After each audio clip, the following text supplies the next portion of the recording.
एक पति और एक पत्नी और एक घर। हम बहुत से एपिसोड परमेश्वर के घर के नाम से बात कर रहे हैं।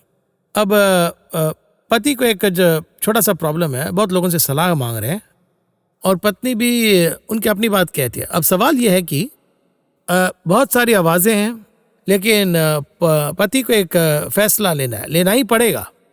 उसी प्रकार पत्नी को भी एक प्रॉब्लम होती है, बहुत लोगों से पूछती है, पति कुछ कहता है और उन्हें भी एक फाइनल पॉइंट में एक डिसीजन तो लेना ही है। तो परमेश्वर का घर जब हम कहते हैं तो ये डिसीजन मेकिंग जो है बहुत से परिवारों को अलग किया है, बहुत से परिवारें ही नहीं राज्यों को भी मिलाया है, एकजुट किया है, तोड़ा भी है। तो परमेश्वर का घर की जब बात करते हैं तो इसे कैसे हम समझ सकते हैं? ये जो आवाज़ है, बहुत सारी आवाज़ें हैं, तो ये परमेश्वर का घर का मतलब कौन सी आवाज़ को कैसे सुनकर हम क्या डिसाइड करते हैं? ये जो आवाज है ना, आपने कहा शब्द नॉइस, आज यही तो समस्या है। देखिए घरों में जो आवाज है, सलाह देखिए ये तो अलग बात है, ये किस टोन में बोल रहे हैं, देखिए यही तो एक कॉन्सेप्ट है। हम जिस किसी विषय पर बोल रहे हैं, हमारा टोन उसे निश्चित करता है। अब घर में जो पति हैं वो तो पहले एक नौजवान थे, अब शादी करके पति बने, और कहिए कि एक बेटी, जो घर में एक बेटी थी, वो अब बहू हो गई, पत्नी हो गई। जब ये इस तरह से है तो उसके अपने घर का टोन अलग होगा और यहाँ पर इस परिवार में उसका टोन अलग होगा, है ना। जब इस टोन में अच्छी बात बताते हैं तो ये टोन मामला बदल देता है, अगर गलत बात भी बता रहे हैं तो ये टोन उसे बदल देता है। कई बार आपने ये देखा होगा, जब आप किसी विषय के बारे में कहते हैं, उसे मजबूती से कहें, तो वो सलाह वो रिजेक्ट की जाती है, क्योंकि उसके पीछे टोन कारण होता है, ध्वनि। इसे कैसे बोलते हैं? देखिए परमेश्वर के बारे में एक बात मुझे पसंद है, परमेश्वर को समझने की समझ। देखिए इस विषय में देखते हैं किस जगह पर और किस टोन में बात की है, ये तो बहुत अद्भुत बात है। हमारे भी एक एपिसोड में एलिजा जो है वो गुफा में रहती, वो गुफा में था, तब प्रभु का जो टोन है जब धीमी आवाज हुई तब वो बाहर आया, तो उन्हें अच्छी तरह पता है। हाँ, यही तो है टोन। जब हम इस तरह से बात करेंगे तो पहुंच पाएंगे, और यही तो ये विषय है। देखिए कई बार परिवार में परिस्थितियां आती हैं, उन्हें कैसे हैंडल करते हैं इस पर आधारित होता है, चाहे पति हैंडल करे या पत्नी हैंडल करे। ऐसी तो बहुत सी बातें हैं, लेकिन एक उदाहरण हम देखते हैं, और वो उदाहरण इस तरह से है कि आज बहुत से परिवार में, और कई साल से वो एक बात कहते हैं, अगर पूछे तो वो कहते हैं, शायद उनके परिवार में, सभी परिवार में है। क्या है? एक बात जो आपने उस समय कही थी, मुझे अभी तक वो याद है। वो बात करते ही रहते हैं, बोलते ही रहते हैं। शायद 25 साल पहले बोला होगा, शायद शादी के दिन कभी कुछ कहा होगा। शादी के समय आपने मेरे पिताजी से ये कहा था, है ना। अब वो शब्द या वो काम क्या करता है, वो तो बस इसी तरह से आखिर तक बना रहता है। अभी उसी समय में उसे हैंडल करने का एक तरीका है। अब उदाहरण के रूप में कहता हूँ, अब ये एक ऐसी बात है जो दोनों लोगों के जीवन में होती है। एक है इसहाक, ये इसहाक के जीवन में हुई, और दूसरा है अय्यूब, इन दोनों के जीवन में हुई। इन दोनों के जीवन को देखिए, इन दोनों के जीवन में ये तो बहुत ही महत्वपूर्ण है। आज हम खास करके इसे हम 2 भाग में बांट लेते हैं। पहले भाग में पत्नी के बारे में, फिर अगले इसमें पति के बारे में। देखिए लेडीज फर्स्ट, इस तरह से। अब देखिए इसहाक की समस्या क्या थी। अगर हम उत्पत्ति अध्याय 26 में देखें तो पाएंगे उसके पिताजी उसके लिए कुछ धन छोड़कर गुजर गए। जी, वचन यही कहता है, ठीक है जी। अब्राहम के पास जो कुछ भी था उसने इसहाक को दिया, इस तरह से ये कहता है जी। उसने उसे क्या दिया देखे तो, इसलिए जितने कुओं को उसके पिता अब्राहम के दासों ने अब्राहम के जीते जी खोदा था, इस तरह वचन 15 में है। तो देखिए उसके पिता ने क्या किया था, उसने बहुत से पानी के सोते, बहता पानी, ये सब देकर वो चला गया। वो खुद ही एक बहुत ही वेल्थी पर्सन है, अच्छा व्यक्ति, वो सब कुछ देकर चला गया। पहली बात, अगर आप इन वचनों में पढ़ते हैं तो आज की इस दशा में घर में किस तरह का रिएक्शन होगा, ये आप मुझे बता सकते हैं। यहाँ पर पहला विषय वचन 15 में यही है, उसके पिता ने जो दिया था वो सब कुछ उस जगह के अबीमेलेक ने ले लिया, शत्रु ने उससे ले लिया, ठीक है। दूसरी बात, इसहाक ने खुद कुएं खोदे, उसे बहते जल का एक सोता मिला, वचन 19 और 20 में। तब गरार के चरवाहों ने इसहाक के चरवाहों से झगड़ा किया और कहा, ये जल हमारा है। उन्होंने झगड़ा किया तो इसने उसे छोड़ दिया, ठीक है। यानी पिता से जो धन मिला था वो भी उसे लेकर चले गए, जो इसने कमाया था वो भी लेकर चले गए। अब जरा इस बात को आप ध्यान से देखिए। जहां तक इसहाक की बात है, वो आकर उससे झगड़ा करने लगे, इसहाक वो छोड़कर जाता रहा। जी हाँ, इनके झगड़ते हुए कहीं पर भी दर्ज उसने नहीं वो हुआ। छोड़ दिया। उसने वहां से निकलकर एक और कुआं खुदवाया, वचन 22 में देखिए। वो रिएक्शन ही कुछ अलग ही है। वो बहुत ही एक डिसेंट है। देखिए किस तरह उसने हैंडल लेकिन किया। आज का ट्रेंड अगर देखेंगे तो ये ऐसा क्यों आ रहा है, ऐसा भी पूछेंगे। ये पागल हो गया, एक शब्द में कहेंगे ये पागल हो गया, इसने सब जाने दिया।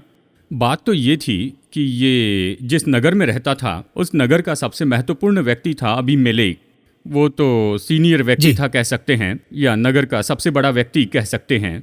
इस तरह का व्यक्ति आकर इसका सब कुछ ले लेता है और ये उसका सामना नहीं करता है। ठीक है, जाने दो इस तरह से। ऐसे जाने देने के लिए सबसे पहले क्या चाहिए? ऐसा माइंडसेट चाहिए। माइंडसेट होना चाहिए ना, यानी कुछ छीन लिया जाता है तो किसी न किसी तरह सामना करना चाहते हैं, उसका विरोध करते हैं। कई बार हम इस तरह से कहते हैं कि इस तरह के व्यक्ति को धोखा दिया जाता है, लेकिन यहाँ पर देखें तो बाइबल यही चाहती है। तुम धर्मी को सताते, फाटक में दरिद्रों का न्याय बिगाड़ते, तो हमें क्या करना है? हमें चुप रहना है। यहाँ फाटक यानी कोर्ट रूम। कई जगह पर कोर्ट यानी ये न्याय है। जब कुछ गलत हो जाता है या फिर जब कुछ विरोध होता है, न्याय बिगाड़ा जाता है, एक तरफ न्याय है लेकिन कोर्ट में वो विषय गलत होता है, तो उस समय चुप रहना है। एक्चुअली रिसेंटली एक CSI रेवरेंड का डेथ एनिवर्सरी के लिए मैं गया था। उनका बेटा जो है, उन्होंने एक बात कहा। वो CSI रेवरेंड जो है, उनके साथ कुछ अन्याय कुछ हो जाता है, लेकिन उन्होंने घर में एक फैसला लिया कि मैं चर्च के अगेंस्ट में या किसी के अगेंस्ट में कोर्ट में केस करने नहीं जाऊंगा। मेरे साथ जो अन्याय हुआ मेरे साथ ही सही, लेकिन कोर्ट में चर्च के अगेंस्ट नहीं जाऊंगा, ये पॉलिसी बनाते हैं। इस बात को उनके स्मृति दिवस एनिवर्सरी के दिन में कहते हैं। तो देखिए किस तरह की क्वालिटी है ना।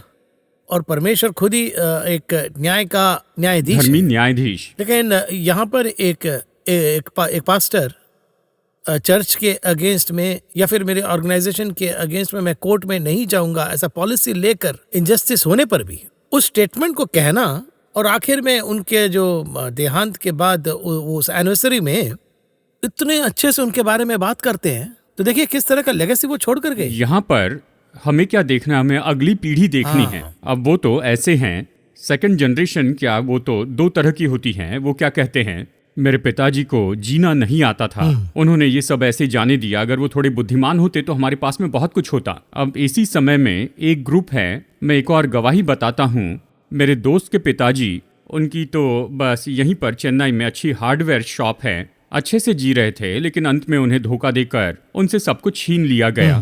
किस हद तक छीन लिया पूछे तो आखिर में तो घर का किराया देना मुश्किल हो रहा था। ये तो पहले खुद के घर में रहते थे, उन्होंने अपनी दुकान भी अच्छी बनाई, ये सब छीना गया। लेकिन उनके मुंह से एक भी गलत शब्द नहीं निकला।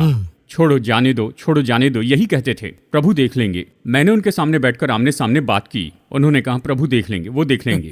मैं कह रहा हूँ देखिए एक और विषय है, ये सब कुछ हुआ, उनके दुश्मन ये सब लेकर चले गए। बच्चे मुश्किलों में से जा रहे हैं, उन्होंने अपनी आंखों से देखा बच्चे मुश्किलों में से जा रहे हैं, लेकिन उनके मुंह से एक भी गलत शब्द नहीं निकला, प्रभु देख लेंगे, प्रभु देखेंगे। आज मैं देखता हूं उनके सभी बच्चे बहुत आशीषित हुए हैं, एक भी बच्चा नहीं छूटा, सभी बच्चे बहुत आशीष पाए। उन्होंने जो खोया था उसका 100 गुना परमेश्वर ने उन्हें दिया है। मैंने अपनी आंखों से पिछले 20 साल में ये देखा है। मैं ये इसलिए कह रहा हूँ, जब इस तरह के काम होते हैं तो परमेश्वर हमारा अपमान देखते हैं। देखिए वहां पर हमें स्टैंड को लेते हैं, हमें खड़े रहना है। वो हमारे विरोध में होते हैं, ये गलत नहीं है, हम इसे जानते हैं कि वो ऐसा कर रहे हैं, लेकिन प्रभु के सामने आपका नजरिया कैसा है?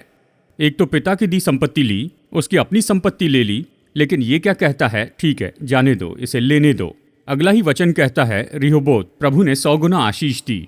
आज हमारे अंदर यही सबसे महत्वपूर्ण गुण होना चाहिए, एक मेन क्वालिटी। जैसे आपने कहा वो धर्मी न्यायाधीश हैं और दोनों तरफ न्याय। देखिए परफेक्ट न्याय आएगा, लेकिन बड़ी समस्या क्या है, जब कोर्ट में जाते हैं किसी केस के लिए 20-30 साल लग जाते हैं। प्रभु का कोर्ट ऐसा है, देखिए सुंदर रीति से धीरज से 20 साल में जैसा न्याय करना वैसे न्याय किया। धर्मी की संतान खास करके कहाँ है? धर्मी की संतान को भीख मांगते मैंने नहीं देखा, भजनकार कहता है। परमेश्वर धर्मी के बच्चों को एक दिन भी नहीं भूलते हैं। एक पीढ़ी चले जाए तो परमेश्वर अगली पीढ़ी को उठाते हैं। इस पीढ़ी ने बीज बोया, अगली पीढ़ी फसल पाती है। इसी तरह से कहता हूँ, अधर्मी की पीढ़ी वो संपन्न दिखाई देते हैं, अच्छा भी होगा, संपन्न दिखाई देते, अगली पीढ़ी, उनकी अगली पीढ़ी बहुत दुखों में जीती है। वो क्या होंगे इस पर चर्चा नहीं करते हैं। जहां तक हमारी बात है, हमारे परमेश्वर धर्मी हैं। कहा जाए तो आज हम जो फैसला ले रहे हैं वो अगले बहुत से पीढ़ियों के लिए भी अस्तित्व रहेगा, ये पॉइंट भी आता है। जी हाँ, जब हम प्रभु के सामने समर्पित होते हैं, उस वस्तु को छोड़ देते, कहते हैं कोई बात नहीं। मैं आपको ऐसी बहुत सी गवाहियां बता सकता हूँ, मेरे अपने जीवन से और मेरी माँ के जीवन से बता सकता हूँ।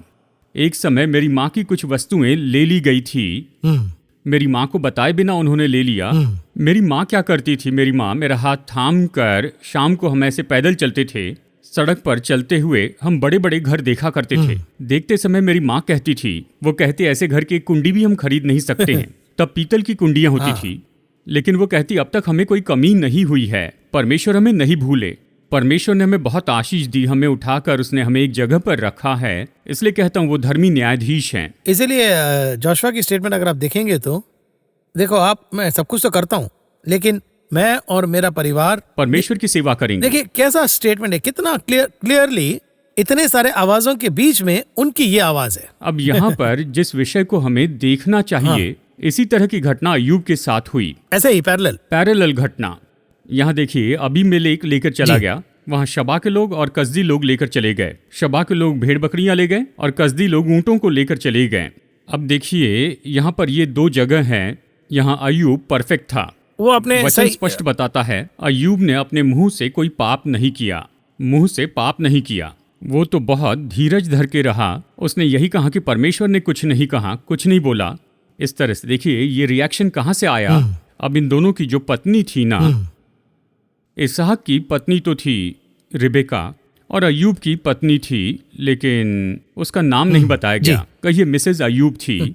अब यहाँ इन दोनों पर गौर करके देखिए इसका रिएक्शन, और इसी पर मैं आज बात करने वाला हूँ। सबसे पहले पत्नियों के बारे में कहूँगा, प्रभु की इच्छा हुई तो अगले एपिसोड में बताऊंगा पति को अपनी पत्नी के लिए क्या करना चाहिए। जी। अब पत्नी के बारे में ये विषय देखिए।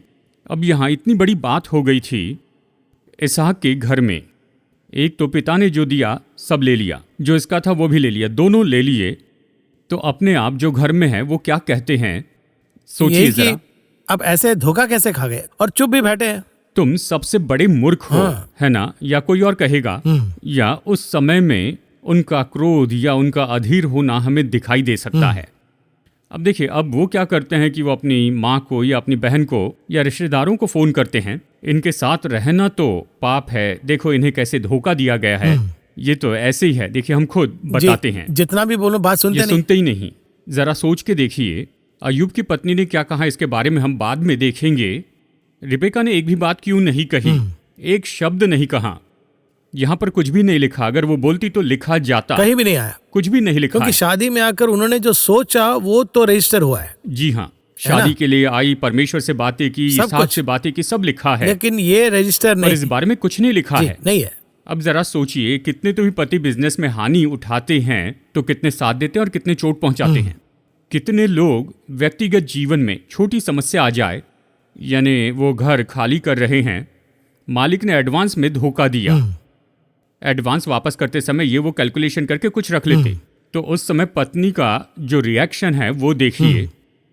पत्नी कहती है उन्हें मारकर उनसे वसूल करो, पति कहता है खैर छोड़ो, जाने दो, इतने साल इस घर में हम रहे, ठीक है जाने दो, नहीं तुम ऐसे पागल जैसे रहो, मैं अपने भाई को बोलकर उससे वसूल लूंगी। जरा सोच के देखिए, यानी इस तरह के जो काम है। यहाँ पर रिबेका को देखिए, उसने एक भी रिएक्शन नहीं दिया, क्या करना है क्या नहीं करना है।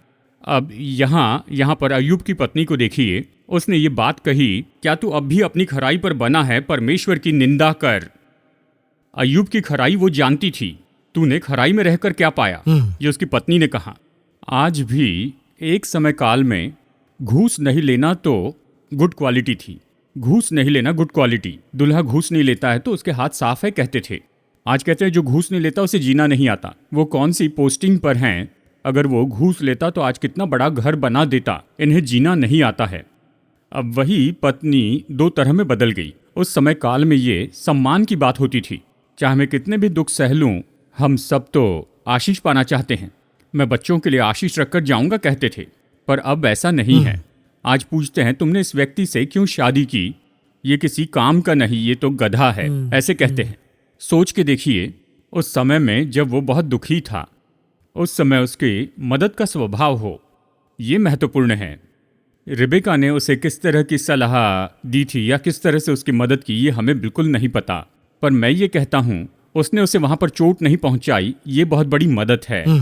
यहाँ उसे चुभो कर नहीं बोला कि तुम तो बेकार हो, तुम संपन्न नहीं हो सकते, इस तरह बातें उसने नहीं की। हमने रेबेका के कैरेक्टर के बारे में बहुत सी बातें की है, वो सब कुछ समझकर शांति से सेंस कर रहे हैं, ये एक नेचर है। जी हाँ, वो जल्दबाजी में नहीं बोलते, वो सही तरह से बोलते हैं।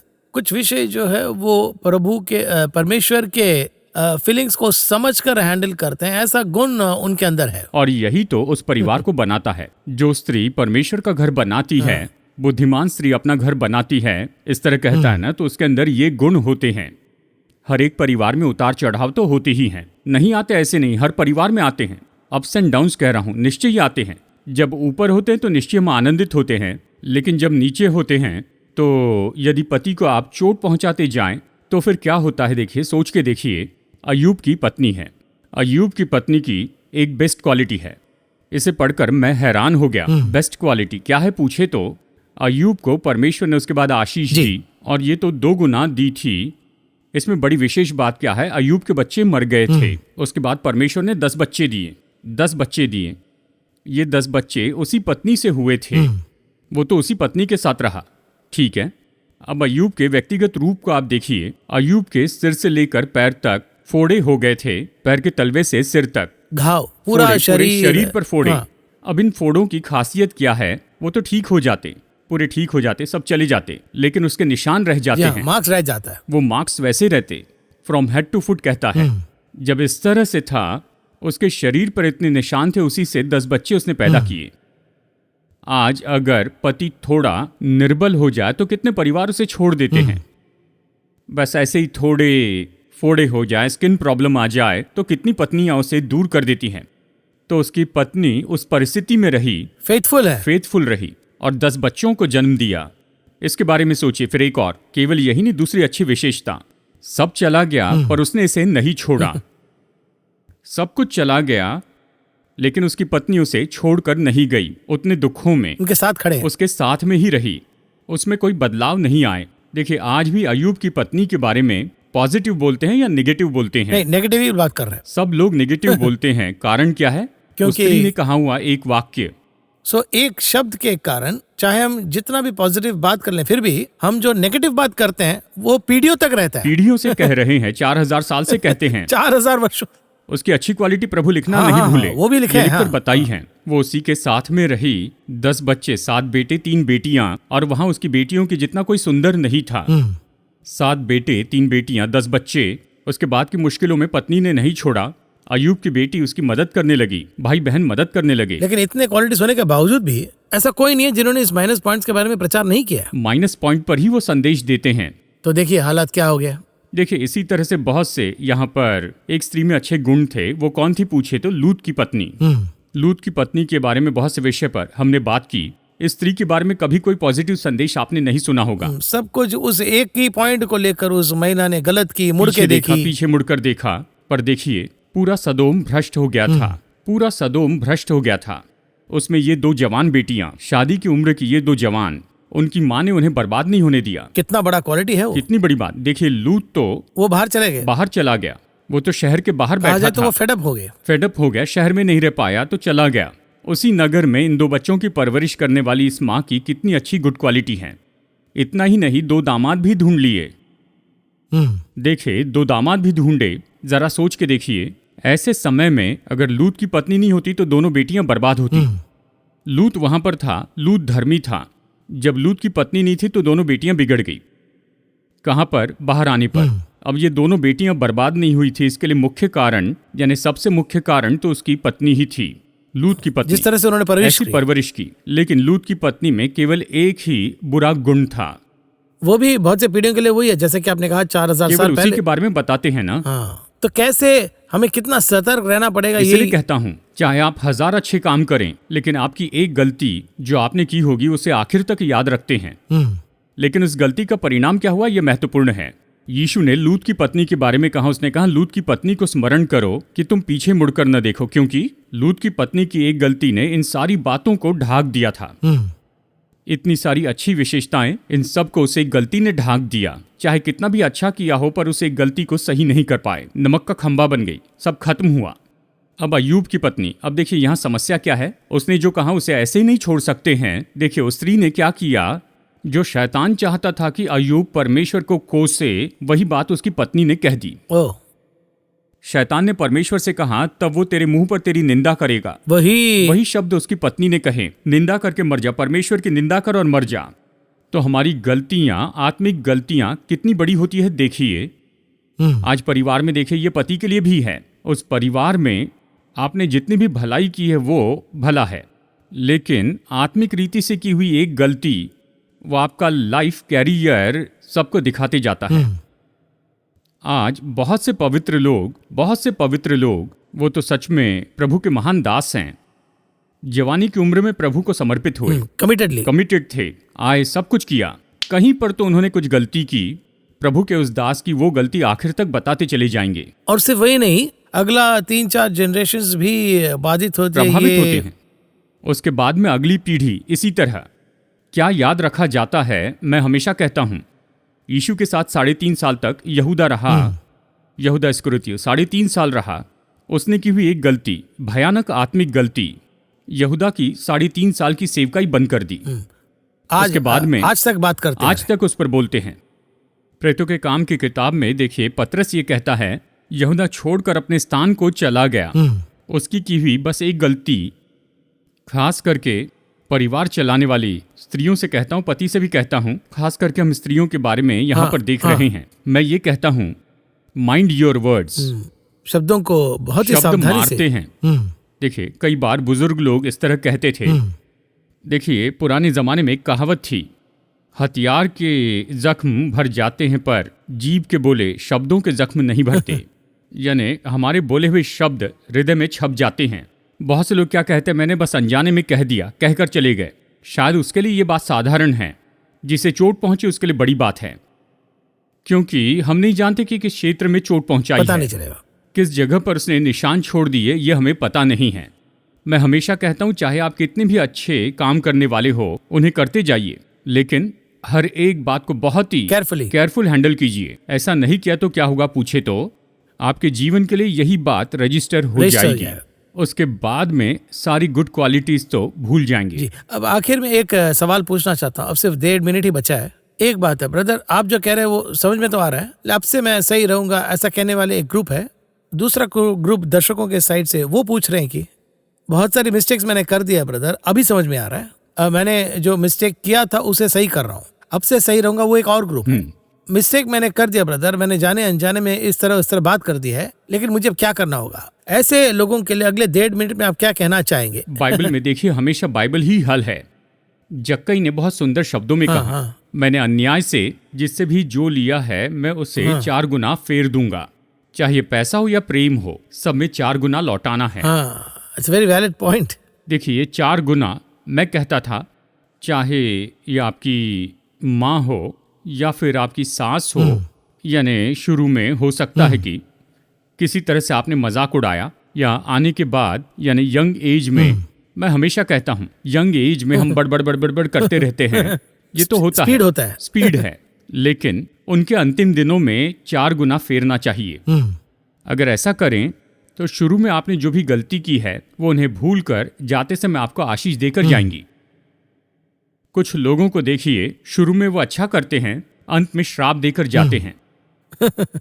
माँ बाप खुद ये कहते हैं, अच्छी देखभाल की, अंत में माता पिता जब उनकी ज़रूरत थी, उनके जाते समय, उनकी मृत्यु के समय उन्हें चाहिए, उस समय उनकी देखभाल नहीं की, उनके लिए कुछ नहीं किया। ऐसा नहीं कि शुरू में मैंने पिताजी के लिए जूस खरीद कर दिया पर मृत्यु के समय क्या दवाई लाकर दी, ये सवाल है। इस तरह से लौटाना चाहिए। किसी ने ऐसा किया, किसी ने गलती नहीं की, ऐसा कोई नहीं, पर 4 गुना लौटाना है।